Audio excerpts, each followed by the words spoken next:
시간 하나님께서 우리에게 주신 영의 양식은 오전 시간과 동일하게 요한계시록 11장 1절 2절 우리 한 목소리로 함께 합독하도록 하겠습니다. 또 내게 지팡이 같은 갈대를 주며 말하기를 일어나서 하나님의 성전과 제단과 그 안에서 경배하던 자들을 측량하되 성전 바깥 마당은 측량하지 말고 그냥 두라. 이것은 이방인에게 주었은즉 그들이 거룩한 성을 42달 동안 짓밟으리라. 아멘. 오늘 이 말씀 통해서 주신 교훈의 제목은 측량하라. 아버지 하나님 은혜 감사드립니다. 무엇을 측량하라고 하는 것인지 시간을 통해서 이런 말씀 저런 말씀을 들었습니다. 그 말씀 가운데 자신의 모습을 측량해서 하나님 보시기에 원하는 아름다운 그 측량된 하나님의 자녀들이 될 수 있도록 도와주옵시고, 또 측량된 모습 속에서 우리는 하나님의 소유가 된 것이라는 것을 잊지 말게 하옵소서. 그래서 우리는 더 열심을 내어서 하나님 뜻대로 사는 길밖에 없음을 다시 한 번 더 고백되어지게 하옵시고, 이 시간에 또 무엇을 측량해야 할 것인가, 이 말씀을 통해서 깨달을 때 귀한 은혜가 넘치도록 우리 각 심령을 사로붙잡아 주옵소서. 예수님의 이름으로 기도드립니다. 아멘. 우리가 기도를 할 때에 때로는 울먹거리면서 기도할 때가 있음을 보게 됩니다. 왜 그럴까 싶었을 때에 내가 말씀 따라 온전히 순종했을 때 기쁨의 눈물이 있는가 반면에 내가 말씀 따라 온전히 순종하지 못해서 회개하는 심령으로 또 눈물이 나올 때가 있음을 보게 됩니다. 이런 그 눈물이 하나님께서 기뻐 받으시는 눈물이고, 또한 그 눈물을 통해서 우리들의 신앙이 새롭게 점검되어져 간다라는 사실입니다. 그래서 우리는 날마다 측량을 해야 된다. 수요 저녁 예배 때까지 말씀을 들었을 때는 무엇을 측량해야 되느냐라고 했을 때 자신의 모든 욕구를 다 포기하고 하나님의 요구에 순종하는 삶으로 살아가고 있는지 아닌지 그것을 측량하라는 것이었습니다. 이게 바로 기본적인 삶의 신자의 삶이었다는 것을 보게 됩니다. 그리고 또한 오늘 오전 시간까지 이제 또 이 말씀 본문 말씀을 가지고 들었을 때에 측량하라. 무엇을 측량하라는 것일까라고 했을 때 참 측량하라는 것도 많이 있음을 보게 됩니다. 우리가 믿음 생활하면서 믿음 생활할 뿐만 아니라 일반적인 삶 속에서도 그렇고 땅이 네 땅이다 내 땅이다 이웃집 사람하고 경계선 그것 때문에 늘 내 땅으로 여겼던 그 땅, 그래서 지적도를 이제 땅을 측량함으로 말미암아 지적도가 딱 경계선이 지어졌습니다. 그 경계선이 땅에 확정이 되어진 것은 여기서 저기까지 모든 경계선이 딱 지어졌을 때에는 더 이상 왈부하지 않는다는 것이죠. 그래서 거기에 지적도에 대해서 누구든지 순복하는 것을 보게 됩니다. 내 것이라는 것이죠. 이 지적도, 이 경계선 따라 모든 측량이 나왔기 때문에 이 땅은 내 것이다, 내 소유가 됐다, 건들지 말라는 것이었습니다. 그 말씀이었죠. 오늘 오전 시간에도 우리 하나님께서 성전을 측량하라라고 했을 때 그리스도 안에 있는 모든 교회 식구들을 측량하라라는 것이었습니다. 그 말씀은 뭐냐? 하나님의 소유가 된 백성 건들지 말아라, 그것이었습니다. 그래서 오늘 이 자리에 앉아 계신 우리 권속들은 하나님의 소유가 된 백성이 되었기 때문에 어느 누구든지 건들 자가 없다 하는 것이었습니다. 그 건들 자가 없는데 삶 속에서 살다 보니까 왜 나를 괴롭히고 힘들게 하는 자들이 그렇게 많은지 몰라. 이 말씀 보면 오전 시간 말씀 들었을 때는 정말 하나님의 소유가 된 백성 아무도 건들 자가 없다 했는데, 근데 우리가 살다 보니까 어디 그러냐는 겁니다. 나를 건드려서 헐뜯고 깎아내리고 못살게 굴고 이런 말 저런 말 하면서 내 비위를 상하게 하고 자존심 상하게 하고 또한 어떻습니까? 나의 프라이버시를 완전 망가뜨려버리는 그런 자들이 주변에 얼마나 많은지 모릅니다. 사촌이 땅이 사면 배 아프다고 한 것처럼 우리 또한 누군가 내가 잘 되면은 주위 사람들이 나를 고운 시선으로 바라보는 것이 아니라 뭔가 꼬투리 잡아서 못 살게 굴고 그것으로 인해서 깎아내리려고 하는 아주 사람들마다 악한 근성이 다 잔존해 있다는 것을 보게 됩니다. 그러나 하나님의 자녀인 우리들은 그런 모습 속에서 나는 거기에 동참하지는 않았을까 한번 생각해 볼 수가 있어야 된다. 그런 가운데 또 우리가 이제는 이 성전에서 드려지는 모든 경배하는 자들 하나님께서 측량하라고 했을 때 측량하라는 것은 하나님의 소유가 된 백성이기 때문에 건들 자가 없다고 했습니다. 그런데 요한계시록에서는 이 말하는 것을 바라보니까 하늘에서 내려온 거룩한 성은 뭐라고 했습니까? 하나님에 의해서 지어진 우리들을 가리키고 있다. 성도들을 가리키고 있다. 오늘 이 자리에 앉아 계신 우리 것들. 그래서 요한계시록 21장에서 바라보니까 하늘에서 새로운 새 예루살렘 성이 내려온다. 그런 그 거룩한 성이 우리에게 주어진 것을 바라봤을 때 그 거룩한 성은 하나님에 의해서 지어진 우리 귀한 믿음의 건속들이다 하는 그런 말씀 내용입니다. 그래서 우리 믿음의 식구들 한 분 한 분이 너무나 거룩하고 귀한 존재이다라는 것을 보게 된 것이죠. 사람에 의해서 만들어지는 것이 아닌 겁니다. 이 자리에 앉아 계신 우리 믿음의 식구들. 그래서 하나님에 의해서 만들어진 성도가 곧 거룩한 성이다라는 그런 말씀 내용입니다. 이 말씀을 통해서 우리 믿음의 식구들은 내가 어떻게 거룩한 성이 될 수가 있지? 이게 사람의 생각으로는 될 수가 없지만 하나님께서 우리 믿음의 식구들을 거룩한 성으로 만들어주신 것을 보게 됩니다. 그래서 거룩한 성은 하나님에 의해서 지어진 우리들을 말하고 있다. 그래서 거룩한 성이 하나로 주어진 것이 아니라 모든 믿음의 심령들이 합력하여서 선을 이루어서 어떻습니까? 그리스도의 몸을 세워가는 그 모습을 보게 된 것이죠. 이게 바로 하나님의 자녀, 오늘 우리 믿음의 식구들 에베소서에서 말씀한 것처럼 그리스도의 몸을 이루고 있는 지체로서의 그 역할을 잘 감당하는 자, 그 자들이 모여서 그리스도의 몸을 세워가고 거룩한 성을 이루어간다라는 그런 말씀입니다.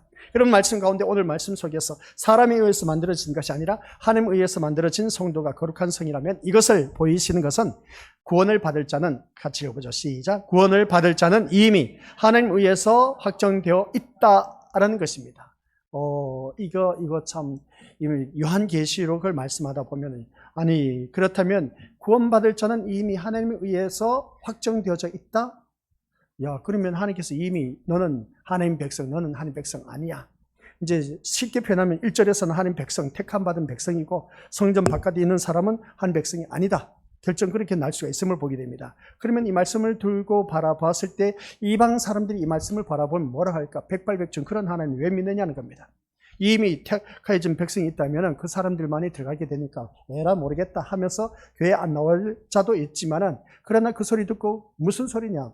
아니다. 내가 하나님을 섬기고 하나님 믿고 내 마음 중심에 주님을 영접하면 우리 하나님 백성 될 수 있지 않느냐 하면서 어떻습니까? 교회에 나오신 분들 또한 있음을 보게 되는 것이죠. 이런 말씀을 보면 그렇습니다. 구원받을 자는 이미 하나님에 의해서 확정되어 있다라는 것은 기억하시길 바랍니다. 누구 안에서? 예수 그리스도 안에서 갖는 그 믿음. 그러니까 말씀 안에서 예수 그리스도를 믿는 믿음의 자녀, 십자가 사건을 믿는 그 믿음이 나에게 확신이 있는 사람, 이게 바로 구원받을 자는 이미 확정되어져 있다라는 사실입니다. 근데 내 마음속에 아직도 십자가의 의가, 또 십자가의 사건이, 예수 그리스도의 그 십자가 사건이 나를 위해서 피 흘려 죽으시고 돌아가셨다, 내 죄를 씻어주시고 과거 현재 모든 미래의 죄까지 다 씻어주셨다, 이것이 확신이 없는 사람, 이런 사람은 긴가민가하지 않습니까? 그런 그 모습을 볼 때 이것은 아직도 구원받을 자는 이미 하나님 안에서 확정되었다는 것에서 이 기로의 선상에 서 있습니다. 그러니까 우리가 이 말씀을 통해서 이게 내가 믿어져야 되는데 믿어지지 않고 반신반의한 겁니다. 내가 이렇게 신앙생활 하다 보면은 진짜 하나님 백성이 될 수 있을까? 이런 신앙생활 하다 보니까 이건 죽도 밥도 안 될 것 같아. 진짜 나보다 더 뛰어나고 훌륭한 자들이 얼마나 많은지 몰라. 그런 사람에 비하면 진짜 나는 잼도 안 돼. 잼도 안 되는데 이런 믿음을 가지고 신앙생활 하다 보면 이 하나님 백성이라고 말할 수가 없을 것 같은 그런 느낌. 저도 그런 느낌 많이 들었습니다. 신학 공부할 때, 야, 이건 진짜 우리 믿음의 식구들 몰라서 그렇죠. 다른 그 신학 공부하는 친구들 바라보면 다 뭐라고 있습니까? 목사, 장로, 집사, 새끼들이 와서 공부를 하고 있습니다. 저는 믿지 아니한 불신자의 가정에 태어나서 아직까지도 부모가 믿지 아니한 그런 밑에서 어떻습니까? 저는 육적으로는 믿지 아니한 그 가정에서 태어나서 이 목회의 길을 가고 있다는 겁니다. 한번 생각해 보자는 겁니다. 뒤에 백그라운드로서 믿는 부모가 기도로서 밀어주면서 양육시키는 그 자녀하고 전혀 믿지 아니한 그 부모 밑에서 이 신학 공부하면서 이 목회 길을 간다. 누가 잘할 것 같습니까? 대부분 도시에 큰 목회를 하신 분들 바라보면 3, 4대의 그 믿음의 집안들이고 일단 그런 믿음의 집안이다 보니까 훌륭한 목회자가 될 수밖에 없다. 그런 생각을 가져볼 수가 있음을 보게 됩니다.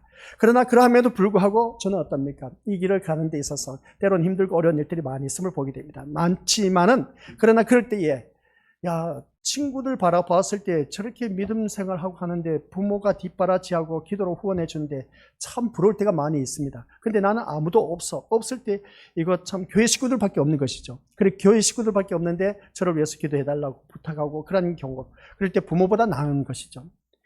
이런 그 삶 속에서 우리 믿음의 것을 기억하실 바랍니다. 구원받을 자는 이미 하나님에 의해서 확정되어 있다는 것을 생각할 때 과연 내가 하나님의 구원받은 자로서 하나님의 부름을 받은 사명자로서 제가 제대로 이 길을 가고 있는지 아닌지 의심스러운 때가 있다 없다? 백발백중 엄청나게 많습니다. 갈등의 연속입니다. 진짜 내가 이렇게 목회하다 보면 제대로 하고 있는지 아닌지 참 갈등의 연속을 하면서 또 교회 개척했을 때에 진짜 교회를 개척했을 때 나는 하나님의 부름을 받아 신학 공부도 마쳤어. 그리고 어떤 교회를 개척하면 난 부흥될 줄 알았어.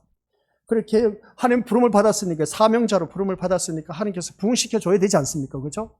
나 부흥시켜주긴 뭘 부흥시켜줘. 그리고 허구한 날 우리 믿음의 식구들 이렇게 앉아있으니까 그래도 힘이 나서 예배를 드리지만은 우리 믿음의 것들 우리 집 사람하고 살아 앉혀놓고 예배를 드릴 때는 이거 기가 차고 매가 찰 노릇입니다. 때로는 우리 집 사람이 새벽 예배에 몸이 무거워서 못 나올 때 저 혼자서 새벽 예배 드리면서 커튼과 의자를 향해서 말씀을 외칩니다. 아무도 없는 상태에서 바라보면 세상 사람들이 미쳤다 그렇게 말할 수밖에 없을 겁니다. 그럼에도 불구하고 저는 하나님의 부름을 받은 주의 종으로서 내 사명 다 감당한다는 것이죠. 하나님 그렇습니다. 지금 아무도 자리가 없다 할지라도 저에게 주어진 사명 때문에 저는 이 자리에 서서 외칩니다. 하나님 언제까지 이렇게 하실 겁니까? 개척했을 때 5년 동안 계속 그 삶의 연속이었습니다. 회의감을 느끼고 포기하고 싶을 때가 많이 있었음을 보게 됩니다. 주위 사람들은 뭐라 하는지 아십니까? 아무도 오지 않는데 무슨 예배를 드리냐? 그냥 말씀 보고 그냥 지나가면 되지 무슨 그 예배를 다 드리냐? 새벽 예배다 수요 금요 기도회다 하는 것 미쳤지 못하는 그렇게 하나 그렇게 할 필요 없어 하면서 주위 또 목회자들도 말을 하고 그렇게 또 주위 사람들 개척한 동기 목회자들 바라보니까 또 그렇게 예배를 드리고 안 드리고 하는 그 모습을 보게 됩니다. 그런데 저는 아닌 것입니다. 내가 하나님의 부름을 받은 주의 종이다 보니까 이 사명을 감당해야 되고 이 사명 감당하는데 뭐 송도가 있어야 뭐 외치든지 말든지 하지 않습니까? 그죠? 그런데도 저는 말씀을 매 시간마다 준비해서 외쳤는데 우리 믿음의 모습들 성도는 그냥 개미새끼 한 마리도 오지를 않더라고요. 그런 그 모습을 바라봤을 때 기가 차고 매가 찰 노릇이었다. 그 모습을 볼 때 그러나 저에게 주어진 사명이다 보니까 끝까지 지키다 보니까 오늘 우리 믿음의 식구들 이 자리에 앉혀놓고 우리 믿음의 식구들과 함께 이 말씀을 나누고 있습니다. 그런 그 모습 볼 때 우리 건설들 기억하시길 바랍니다. 때로는 우리가 신앙생활 할 때 보면은 내가 이렇게 신앙생활 하면 진짜 천국 들어갈 수 있을까 없을까 회의감을 느낄 때가 있음을 보게 됩니다. 근데 지금까지 내가 예수님을 믿어왔습니다. 믿어왔다면 내가 믿음의 자리를 지켜왔어. 그러면 내 신앙이 갈등의 연속이라는 것이죠. 이렇게 신앙생활 하다 보니까 좋은 일들도 있을 때 할렐루야 아멘 하면서 은혜 받았다 하나님밖에 없다 고백하지만 때로는 힘들고 어려운 일들 생길 때 내가 진짜 하나님의 자녀일까 아닐까 하면서 회의감을 느끼면서 교회 다닐까 말까 하며 갈등의 그 삶을 살았던 우리 건속들. 그러나 어찌하였든지 간에 오늘 이 자리까지 이르게 된 걸 보니까 분명 하나님의 백성이다 하는 걸 꼭 명심하시고 끝까지 가시기 바랍니다. 끝까지 가보면 우리 믿음의 모습들 제가 뭐라고 했죠? 11장 1절 2절 말씀 결론은 뭐냐? 믿음의 자리, 예배의 자리를 지킬 때 쇼부가 납니다. 결과가 나타난다겠죠. 우리는 하나님 나라에 이르게 된다 하는 그런 말씀입니다. 그날 갈 때까지는 우리 것들 내 신앙이 개차반이다. 주위 사람들이 뭐 지탄의 대상이 되고 뭐 손가락질 한다 할지라도 내 믿음의 자리를 끝까지 지키면서 오직 예수님만을 바라보면 우리 모두 다가 하나님 나라에 이를 수가 있다는 걸 꼭 명심하시기 바랍니다. 아셨죠? 주위 환경을 바라보지 말라는 겁니다. 그러다 보면 주위 환경을 바라보다 보면 때로는 맥 빠지고 힘 빠질 때가 있음을 한두 번이 아닐 겁니다. 그럼에도 불구하고 우리는 끝까지 우리 주님만 의지의존하면서 우리 주님만 소망하면서 그런 믿음 생활을 하다 보면 우리가 하나님 나라에 이를 수가 있다는 겁니다. 그래서 이 성전 구원받을 자는 이미 하나님에 의해서 확정되어 있다라고 했을 때 이 성전의 구조를 세밀하게 천사가 측량한 것도 구원에 있어서는 절대로 인간이 개입할 수가 없다는 겁니다. 구원에 있어서는 인간이 개입할 수가 없다는 것이죠. 그래서 오늘 계시록 21장 9절 말씀이 바로 그런 내용입니다. 같이 읽어보죠. 시작. 7 대접을 가지고 마지막 7 재앙을 담은 7 천사 중 하나가 나와서 내게 말하여 이르되 이리 오라 내가 신부 곧 어린 양의 아내를 내게 보이리라 하고 어린 양의 아내를 내게 보이리라. 어린 양의 아내가 누구냐? 이 자리에 앉아 계신 우리 믿음의 식구들 말씀하고 있다라는 사실입니다. 그러니까 우리 건속들 모두가 이 말씀 속에서도 하늘에서 내려오는 예루살렘을 새 예루살렘을 신부로 봤다. 그 신부가 누구냐라고 했을 때 우리 믿음의 식구들 이미 하나님에 의해서 확정되어져 있다라는 것. 그 확정되어져 있는 것이 누구냐라고 했을 때에 그 다음 보면은 새 예루살렘은 어린 양의 신부를 말하고 있다.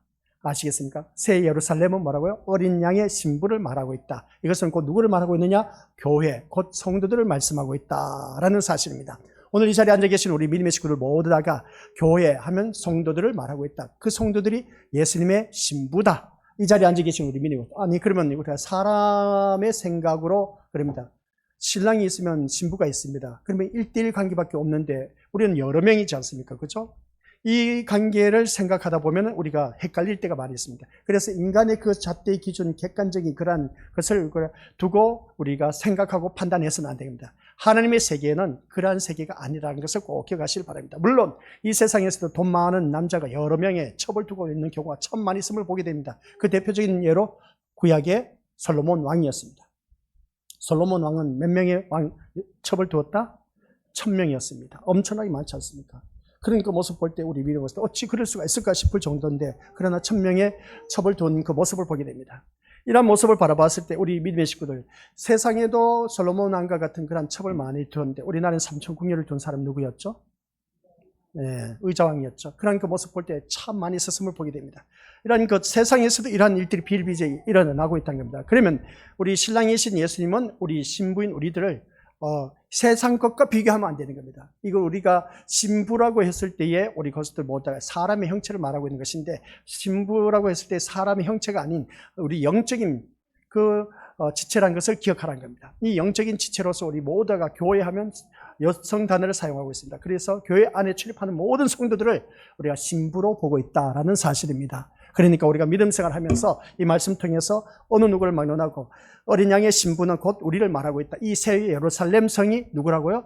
어린 양의 신부. 그러니까 신부인 우리를 말하고 있다는 것을 보게 됩니다. 성도를 가리키고 있다는 것이죠. 남녀노소 불문하고 우리 모두가 어린 양의 신부로서 신랑이로서이다 라고 있을 때 머지않아 다시 오실 재림하실 그 예수님이 우리의 신랑이 되십니다. 그러면 신랑 되신 예수님을 맞이하기 위해서는 신부인 우리들은 예복을 준비해야 된다라는 것을 이제 성경 말씀 가면 또 나오고 있음을 보게 됩니다. 따라서 성령이 세상에 오시는 것은 오늘 이 자리에 앉아 계신 우리 것들 성령이 지금 우리 심령 속에 내주하고 계십니다. 우리 심령 속에 오셨습니다. 우리에게 오신 것은 뭐냐? 하나님에 의해서 확정된 새 예루살렘. 그러니까 신부된 자들을 부르시고 백성되게 하기 위해서라는 사실. 그래서 오늘 우리 귀한 믿음의 것들 심령 속에 성령 하나님이 내주하고 계시기 때문에 하나님의 소유가 된 백성, 하나님의 소유가 된 백성으로서 우리는 신부된 자들을 부르시고 하나님 백성 되게 하기 위해서 지금 이 순간에도 나를 빚고 또 빚고 빚으면서 하나님의 자녀로서 하나님의 그 예수 그리스도의 신랑 되신 예수님을 향해서 우리는 신부인 우리들이 준비하기 위해서 오늘날 이 자리에 앉혀 놓으셨다. 그런 말씀 내용입니다. 그러한 신부된 자들이 제단과 경배하는 자들이다. 오늘 11장 1절에서 말씀하고 있는 것을 보게 됩니다. 이 제단과 아울러서 그 경배하는 자들을 바라봤을 때 그게 누구냐? 신부인 오늘 우리 믿음의 식구들을 말하고 있다. 예배를 드리고 있는 우리 믿음의 식구들. 그래서 제단은 곧 뭐라고 했습니까? 속죄와 예배의 중심이다. 라는 것을 다시 한 번 더 깨닫게 됩니다. 그래서 제단에 드려진 제물이 있지 않습니까? 구약에 바라보면 구약의 그 모든 5대 제사가 우리 믿음의 것들 어느 누구든지 신약의 예배로 압축시켜 놨어요. 그리고 예배에 드려진 모든 것이 다 그 신약에서는 예배입니다. 구약에는 5대 제사가 있습니다. 그 5대 제사, 번제, 소제, 화목제, 속건제, 속죄제 이것을 드려진 것을 바라보게 되는데 그 제사 때마다 드려진 것이 또 다 다릅니다. 방식도 다 달라요. 근데 그것을 신약에 와서 완전 예배라는 우리가 오늘 드려진 이 예배를 통해서 하나로 다 통일되었습니다. 그래서 오늘 이 자리에 앉아 계신 우리 믿음의 것들께서는 이 제단은 하나님의 은혜 가운데 속죄와 예배 중심이 되어야 된다. 속죄는 뭐겠습니까? 제3의 은총이 있어야 됩니다. 그래서 피뿌림의 은사가 있어야 된다 그랬죠. 피뿌림의 은혜가 있어야 된 겁니다.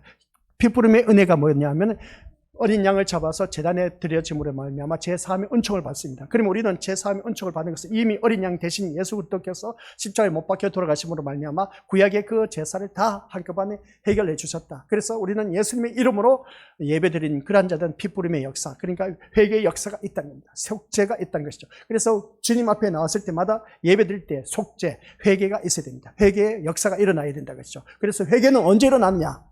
라고 했을 때 전번 시간 말씀드렸지 않습니까? 하나님 앞에서 자신의 존재 가치를 두고 있는 사람은 회개할 수밖에 없다. 하나님 앞에서 나 같은 이 죄인을 구원해 주셔서 하나님 백성으로 이 자리에 앉혀놓으신 것만 해도 너무나 고마워. 그러다 보니까 너무나 고맙다 보니까 이 예배 시간이 은혜스러울 수밖에 없고 은혜가 넘치다 보니까 회개의 역사가 일어난다. 이게 바로 속죄의 역사입니다. 근데 속죄가 없는 사람은 하나님 앞에서 자신의 존재 가치를 두는 것이 아니라 세상 앞에서 자신의 존재 가치를 두다 보니까 회개할 거리가 없어. 내가 잘났기 때문에. 그러다 보니까 그들에게는 어떻습니까? 어느 누구든지 이 속죄가 필요 없는 그런 자들은 성전 바깥에 있는 자들과 다를 바 없다. 버림받은 자 될 수밖에 없다. 그래서 보게 됩니다. 그래서 교회 안에 다니는 사람이라고 해서 다 알곡 신자느냐? 아니란 것이죠. 가라지 신자도 있다라는 사실입니다. 그래서 우리는 열천의 비유를 바라보면서 가라지 신자와 알곡 신자를 우리가 충분히 알 수가 있었다. 그래서 등과 기름은 준비되어 있는데 등은 누구나 다 교인이라고 말할 수 있습니다. 신림교회 다니는 사람들, 이 세상에 교회 다니는 사람들 다 등을 준비했다고 말할 수가 있습니다. 그런데 기름은 뭐냐? 그 사람의 믿음입니다. 그 사람의 믿음은 그 중심에 있는 내가 십자가 사건을 믿는 믿음, 예수님이 나를 구원해 주셨다는 이 확신이 있는 사람, 그 사람만이 기름이 준비할 수가 있다는 것이죠. 그래서 사람은 언제 누가 신랑이로서이다 언제 오셔도 괜찮아. 그때는 우리가 얼마든지 주님을 맞이할 수가 있다라는 사실입니다. 그래서 지금 내가 살아가는 삶이 남들보다 참 고단하고 힘들고 어렵게 살아간다 할지라도, 그러나 그 중심에 예수님이 있는 분은 그 삶 속에서 지금 남들보다 좀 더 잘 먹고 잘 살고 잘 누리고 하면서 부유한 삶을 누리면 얼마나 좋을까? 그런 일이 없다 보니까 힘들고 괴로워 고통 속에 살아가고 있어. 그러니까 너는 교회 다니면서 왜 허구한날 그렇게 힘들고 어렵게 살아가는지 모르겠다고, 왜 그렇게 우한 질고가 끊이지 않는지 모르겠다고, 왜 그런 화가 미치는지, 왜 너 교회 다니면서 자녀들이 그렇게 빌빌거리면서 살아가고 있는지, 남편도 아내도 부모도 자녀도 바라보니까 야, 너 그런 가정 속에서 그럼에도 불구하고 무슨 교회를 다니냐 하는 이런 소리 듣는 사람들. 그러나 그런 소리를 들으면서도 믿음의 자리를 지키는 사람은 하나님 나라에 이를 수가 있다는 겁니다. 그래, 맞아. 자네가 하는 말이 다 맞아. 틀린 말 하나도 없어. 맞는 말인데, 그러나 이 세상이 전부 아니라니까. 전부가 아니기 때문에 나는 이 세상 죽고 나면 더 좋은 세계, 천국에 가기 때문에 그래요. 그랬기 때문에 그래. 그러니까 너도 내가 비록 사는 게 참 짠하고 불쌍해 보이지. 그럴 거야, 아마. 내가 사는 것도 그렇게 보여. 짠하고 불쌍해. 내 자신을 바라봐도 참 처량하게 이런 말할 수 없어. 너처럼 그렇게 모든 걸 누리면서 풍성하게 살고 싶어. 근데 하나님께서 허락하지 않으시니까 어떻게 하겠어? 근데 그것을 나 그렇다고 해서 이 세상 원망하느냐? 아니, 원망하지 않아. 그렇다고 해서 내가 너를 그렇게 잘 먹고 잘 사는 걸 보고 부러워하느냐? 아니야. 나는 가장 부러워하는 것이 뭐냐? 천국 가는 게 가장 부러운 거야. 그래서 나는 천국 가기 위해서 지금 나의 형편 속에서 이렇게 힘들고 어렵게 살아가고 있지만은, 그러나 내 마음 중심에 예수님이 계시기 때문에 괜찮아. 나 예수님 한 분만으로 만족해. 힘들고 어려워도 괜찮아. 이것을 통해서 나는 하나님께서 더 좋은 것을 나를 위해서 예배해 두셨기 때문에 나는 괜찮아 하면서 어떻습니까? 거기에서 위로를 받으면서 입으로 고백할 때에 그게 바로 역사하는 것이고, 그게 바로 증인된 삶을 사는 것이고, 야, 너를 보니까 진짜 백이 예수쟁이다. 너 예수님한테 미쳐도 보통 미친 게 아니구나. 그 소리를 듣게 된 겁니다. 그 심령이 우리 하나님 나라에 이르게 된다. 아시겠습니까? 이게 바로 이 제단은 속죄와 예배의 중심이다라는 것입니다. 그래서 속죄와 예배의 중심, 회개가 없는 예배는 우리 믿음의 식구를 기억하시길 바랍니다. 예배가 아니란 겁니다. 회개가 있어야 됩니다. 회개라는 것은 뭡니까? 핏부림의 역사가 있어야 되는 겁니다. 핏부림의 역사가 뭡니까? 회개입니다. 회개는 곧 예수 그리스도의 피입니다. 예수 그리스도의 피가 있어야만이 우리 믿음의 식구들 이 예배가 온전히 이루어질 수가 있다는 겁니다. 그래서 우리는 예수님의 이름으로 기도드립니다. 아멘 하는 이유가 예수 그리스도의 핏부림의 역사가 있기 때문에 그렇습니다. 아무리 훌륭한 목회자가 있다 할지라도 훌륭한 목회자 이름으로 이 예배가 하나님 전에 연락되는 것은 아니라는 겁니다. 예수님의 이름으로 드려질 때에 우리가 하나님 앞에 예배가 온전히 연락된다는 그런 말씀입니다. 그러면 우리 믿음의 식구들 이 제단은 이 교회는 십자가에서 성취된 그리스도의 희생을 가리키고 있습니다. 오늘 이 자리에 앉아 계신 우리 믿음의 식구들 한 분 한 분 한 분 모이게 된 것은 예수 그리스도의 희생으로 말미암아 우리 믿음의 식구들이 모여든 것이지, 예수 그리스도의 희생이 없으면 이 자리에 모여들 일이 없다는 겁니다. 아주 중요한 것이죠. 그래서 측량하라고 했을 때 그 측량이라는 것은 하나님 앞에 나와서 성전과 그리고 또한 그 앞에 나와서 예배드리고 경배하는 자들을 측량하라고 했습니다. 그것은 무슨 말을 하느냐? 그 성전에 나와서 예배드린 자는 내 것이다. 하나님의 소유가 된 하나님의 소유자는 겁니다. 그러다 보니까 하나님의 측량된 그 하나님의 백성이 이 자리에 나와서 예배드린 모습을 볼 때 여기서 우리 믿음의 식구들 모다가 십자가에서 성취된 그리스도의 희생으로 말미암아 우리 믿음의 식구들 한 분 한 분 한 분 불러서 이 자리에 앉혀놓으셨다 하는 사실입니다. 내 힘으로 나오신 분이 아니란 겁니다. 아셨죠? 저 멀리서 전주까지 여기서 온 우리 자매가 있는데 그 자매를 바라봤을 때 어느 날 안 오면 진짜 다니어서서 제일 걱정된 게 뭐냐 하면은 오다가 생각하는 게 뭡니까? 오다가 다들 생각난 것이 있죠? 아, 그렇지는 않을까? 그런 일은 없어야 되는데 없으면 첨예돼. 그래서 모든 예배 순서 시간에 눈 뜨고 나서 이제 기도 끝나고 보니까 앉아있어. 그제서야 이제 마음이 놓여. 그렇습니다. 우리 위니어 건수들 예배를 드리다 보면은 늘 보이던 사람이 안 보이면은 우리 건수들 그 생각이 떠오른다 안 떠오른다. 이게 바로 우리 위니어 건수들 자녀를 키우면서 우리가 어렸을 때 그런 경우 많이 있지 않습니까?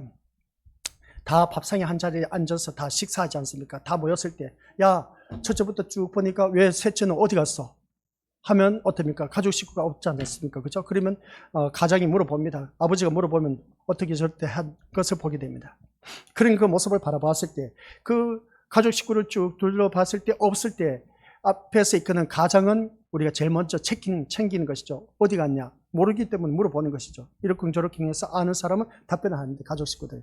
그런 것처럼 이 예배를 드리다 보면 우리 위니웨 식구들이 보이는 사람이 안 보이면 또 거기에 대해서 우리가 궁금해 할 수밖에 없습니다. 궁금해 할 수밖에 없는데, 그러나 할 수 있는 것은 제가 뭐 어떻게 할 수가 있겠습니까? 기도하는 길밖에 없다는 것이죠. 그래서 우리가 믿음 생활하면서 이 말씀 통해서 기억해야 할 것은 다른 것 없습니다. 희생인 겁니다. 예수 그리스도의 그 희생이 있었기 때문에 우리 믿음의 식구들이 이 자리에 나와서 예배를 드리고 있다는 걸 꼭 명심하시길 바랍니다. 내가 잘나서 똑똑해서 뭔가 많은 것을 소유해서 나온 것이 아니라 예수 그리스도의 희생으로 말미암아 지금 내가 이 자리에 나와서 예배 드리고 있다는 것. 그러면 그 희생이 헛되지 않아야 된 것이죠. 헛되지 않는 그 예배가 되기 위해서는 이 시간 우리는 누구만 바라봐야 된다? 나를 위해서 희생하신 예수님만 생각하면서 이 자리에 나와 앉아서 말씀을 들어야 된다. 근데 우리는 엉뚱하게 세상 것을 관심을 갖고 이 자리에 나와서 말씀대로 잘 듣고 순종하면 이 세상 복 주시겠지. 그런 마음으로 나와 앉아 있으니까 이게 제대로 된 예배이냐는 것이죠. 그래서 아까 위에서 말한 것이 뭐냐. 위에 다시 한번 올려주시기 바랍니다. 제단은 속죄와 예배의 중심이라고 했습니다. 속죄와 예배의 중심. 그러니까 우리 미니모스들 이 예배 드려지는 데 있어서 이 모두 다가 속죄의 은혜가 있어야만이 그 예배가 온전히 이루어질 수가 있다는 것이죠. 그러면 그 예배의 중심에는 희생이 있어야 된다. 희생을 치렀는데 그 희생이 바로 예수 그리스도의 십자가 사건이었다. 따라서 이 제단과 그 안에서 경배하는 자들을 측량한다는 것은 십자가 복음과 아울러서 참된 예배가 절대 무너지지 않도록 하나님이 보존하신다는 겁니다. 이 예배는 무너지지 않도록 한다는 것이죠. 근데 오늘날 예배가 무너지고 있습니다. 아이고야, 이게 참 문제라는 겁니다. 예배가 무너지고 있다는 것이죠. 어찌하겠습니까? 우리 미니오스들 예배하는 자를 기뻐 찾으신다고 했지 않습니까? 그죠? 그것은 곧 뭐라고 했습니까? 영과 진료로 예배하는 자를 기뻐하신다고 했습니다. 모이기를 펴하는 어떤 자들이 습관과 같이 하지 말라고 했는데 우리 미니오스들 또 바라보니까 모이기를 펴하고 있습니다. 예배가 무너지고 있다는 것이죠. 이거 어떻게 하겠습니까? 우리 미니오스들 참 안타까운 현실입니다. 주변에 있는 교회를 바라보자는 겁니다. 참 우리 성도들 비위에 맞게 예배를 드려지고 있다는 사실입니다. 안타까운 현실이지 않습니까? 그런 안타까운 현실을 바라봤을 때 우리라도 정신 챙겨서 제대로 신앙생활 하자. 아시겠습니까? 그런 교회를 보면서 쫓아가지 말고 우리 육신의 안일함을 구하지 말고 우리 것도 어떻게 해서든지 이 믿음의 자리를 지켜야 된다는 것을 이 11장 1절 2절에서 마지막 결론에 가서 나옵니다. 그 결론이 나올 때까지 계속해서 들어보시길 바랍니다. 끝까지 지켜야 돼요. 지키지 못하면 우리 지옥에 갑니다. 아시겠습니까? 믿음의 자리를 지켜야 됩니다. 진짜 저는 이거밖에 없습니다. 전하고 싶은 것은 어떻게 해서든지 이 믿음의 자리를 지켰을 때에 우리 믿음의 것도 끝까지 가야 된다는 거죠. 끝까지 가서 이 믿음의 자리를 지켰느냐 못 지켰느냐에 따라 우리는 지옥이다 아니면 천국이다. 천국 아니면 지옥입니다. 아니 지금까지 우리가 믿어왔는데 천국 가기 위해서 지금까지 믿어왔지 않습니까? 그럼 끝까지 가야 됩니다. 끝까지 중도에 포기하면 안 되는 겁니다. 아셨죠? 그래서 우리가 모두가 그 제단과 그 안에서 경배하는 자를 측량하는 것은 십자가 복음과 참된 예배가 절대 무너지지 않도록 하나님 보존하기 위해서 측량하라고 했는데 역사는 뭐냐? 우리 같이 읽어보도록 하겠습니다. 역사는 변하고 세상은 교회를 짓밟아도 십자가 복음은 보존되고 택한 자들의 예배는 절대로 사라지지 않습니다. 이걸 우리가 어디서 볼 수 있는지 아십니까?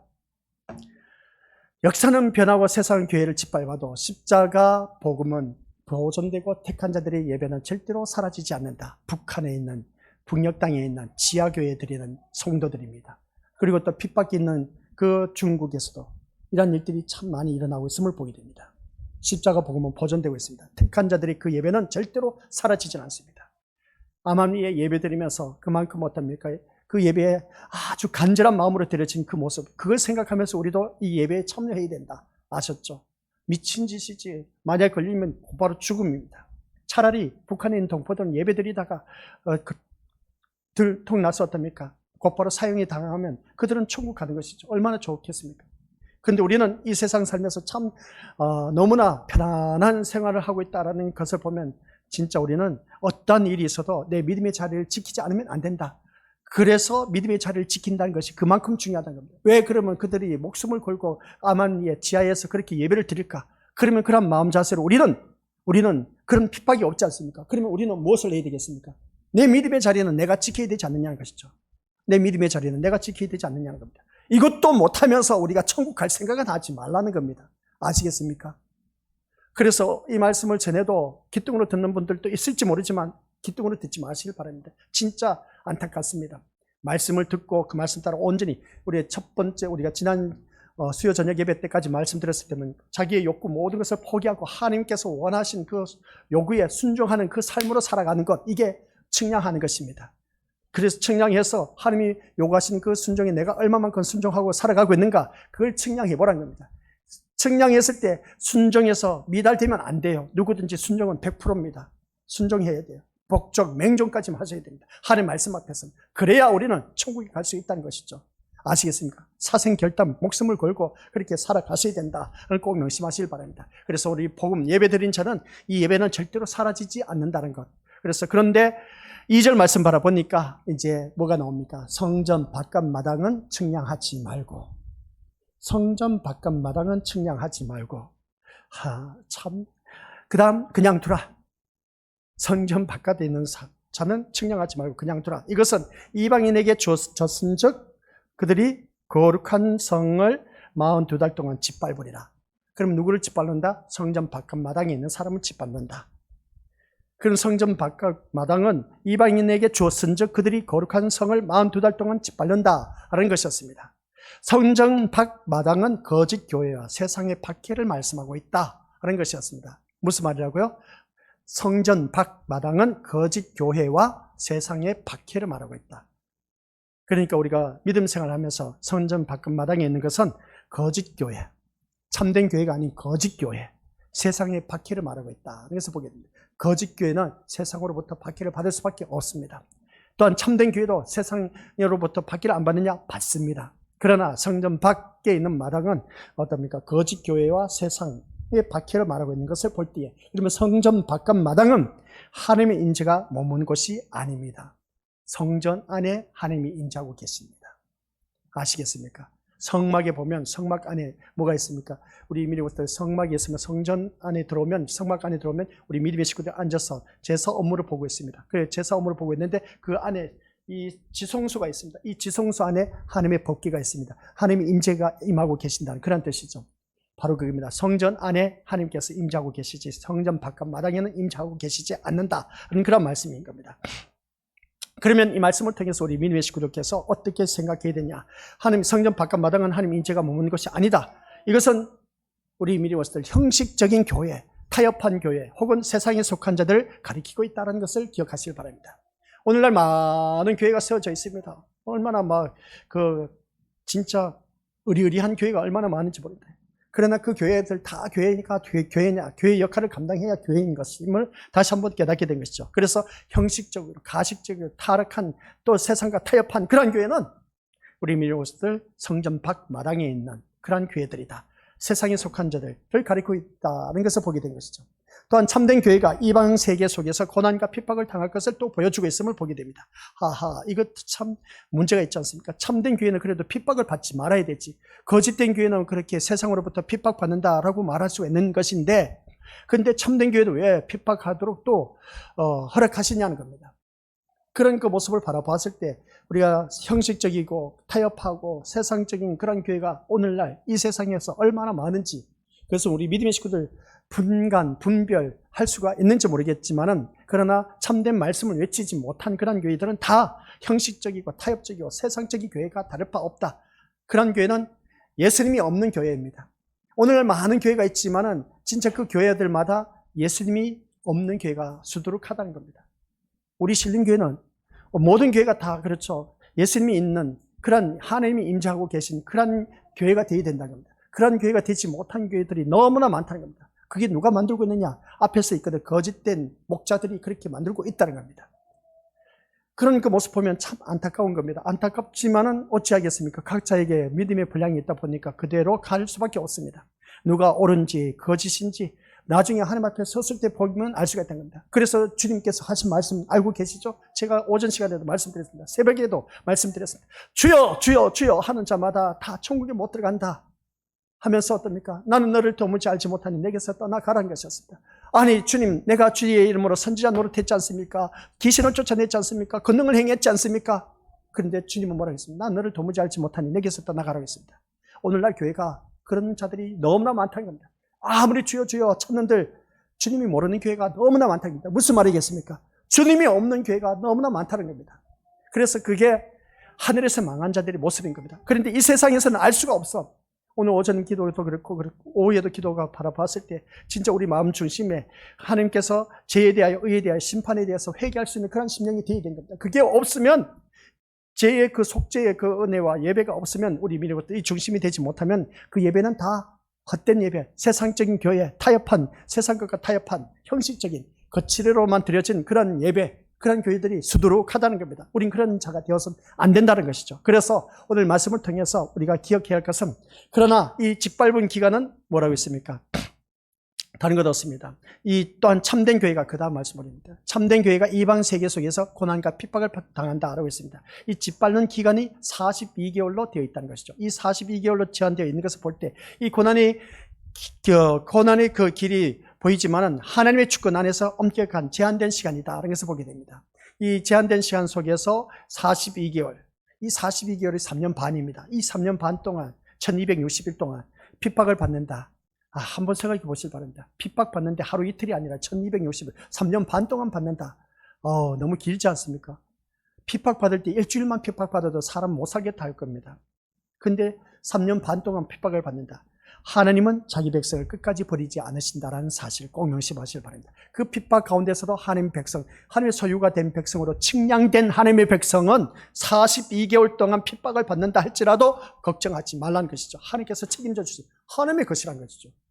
하나님의 것이기 때문에 아무리 핍박이 온다 할지라도 하나님의 것은 손댈 수가 없다는 겁니다. 이것이 오늘 우리들의 현실입니다. 그래서 계시록 10장 4절에서 우리 소리가 바란 것을 책에 기록하지 말라고 하는 것과 비슷한 겁니다. 그러면 무슨 말이냐? 그 말씀 보니까 그냥 거기 기록되어 있네. 10장 4절 같이 읽어보죠. 시작. 7 무리가 말을 할 때에 내가 기록하려고 하다가 곧 들으니 하늘에서 소리가 나서 말하기를 7 무리가 말한 것을 인봉하고 기록하지 말라 하더라. 이 말씀을 바라봤을 때 그냥 두라는 것은 오늘 본문 속에서 성전 밖안에 그냥 두라는 것을 볼 때에 이것은 지난 시간에도 말씀한 것처럼 10장 4절에서 미뤄졌다는 것입니다. 심판이 미뤄졌다는 겁니다. 심판이 미뤄졌다는 것이죠. 심판이 미뤄진 이유가 뭐겠습니까? 이미 하나님께서 이 세상을 멸하고 심판해서 멸할 거 얼마든지 멸할 수가 있었습니다. 근데 성경에서 뭐라고 했습니까? 한 영혼이라 더 구원에 이르게 하기 위해서 지금 잠시 보류하고 있다, 미뤄두고 있다는 그런 뜻입니다. 그러니까 이 말씀 볼 때 10장 4절이나 오늘 본문 11장 2절 말씀이나 같은 맥락의 말씀입니다. 심판이 보류되어 있다. 그럼 보류된 이 시기가 언제냐? 바로 이때란 겁니다. 그래서 많은 교회가 오늘날 형식적이고 세상적인 타협하면서 그렇게 드려진 모든 교회가 이 보류된 이 기간에 다들 빨리 돌아오라는 것이죠. 돌아오라는 것인데 돌아오지 않고 계속해서 세상적으로 나가면 끝장난 것이죠. 끝장난 겁니다. 그 밑에 있는 무리들은 다 한결같이 지옥에 떨어질 수밖에 없습니다. 그래서 보류된 이 개월, 이 기간이 바로 42개월인데 그 42개월이 사람의 개수로는 3년 반입니다. 1260일이지만 하나님의 시간은 또 다를 수가 있습니다. 1년이 1000년 같고 1000년이 하루 같은 그런 시간의 개념이기 때문에 성경에서는 이렇게 숫자가 나와 있지만은 그러나 그 기간 동안 하나님께서 우리에게 기회를 주셨기 때문에 돌아오라는 겁니다. 오늘 이 자리에 앉아 계신 우리 믿음의 식구들, 우리가 그래도 이 자리에 앉아 있다는 자체는 그 참된 예배를 드리기 위해서, 하나님의 말씀 듣기 위해서 이 자리에 앉아 계시고, 또한 심판이 미뤄진 것을 볼 때 우리 믿음의 식구들 모두가 이럴 때일수록 더 우리가 믿음 생활 제대로 잘 해야 된다는 거. 그런데 여기서 심판이 미뤄진 기간에 어떤 일이 일어나느냐라고 했을 때, 이 미뤄진 때 일어난 일이 뭐냐면 이방인이 거룩한 성을 42달 동안 짓밟는다는 겁니다. 이방인 믿지 않은 사람들이 우리를 42달 동안 짓밟는다는 겁니다. 교회를 짓밟는 역사가 일어난다는 거죠. 즉 거룩한 성이 이방인을 짓밟는 것이 아니라 반대로 거룩한 성이 이방인에게 짓밟힘을 당하는 것이다 하는 그런 내용입니다. 그 기간이 42달이고 따라서 42달은 악한 자들이 의를 짓밟고 설치는 기간, 의론자를 짓밟고 설치는 기간. 그러면 하나님도 그냥 두고 보시는 것입니다. 그 42개월 동안 이렇게 짓밟히는 42달의 기간이 신자가 해야 할 일은 뭡니까? 그리스도의 증인으로 살아가는 길밖에 없습니다. 그래서 그리스도의 증인으로 살아가는 것이 이것을 측량하라는 겁니다. 오늘 이 시간, 첫 번째 시간, 하나님의 그 자기의 욕구의 모든 것을 다 포기하고 하나님의 말씀에 온전히 순종하라는 것이었습니다. 그의 첫 번째 시간의 말씀이었습니다. 오늘 오전 시간 두 번째 말씀, 우리 믿음의 식구들 측량하라는 것은 이 성전 안에서 예배드린 자를 측량하라. 너는 내 백성이다. 하나님의 소유가 된 백성이다. 오늘 오후 이 시간에는 뭡니까? 소유. 하나님께서 측량하라는 것은 그리스도의 증인으로 살아야 한다는 것. 소유가 된 백성은 너는 무엇을 측량하라? 내가 그리스도의 증인으로 살아가라는 겁니다. 이걸 측량하라는 것이죠.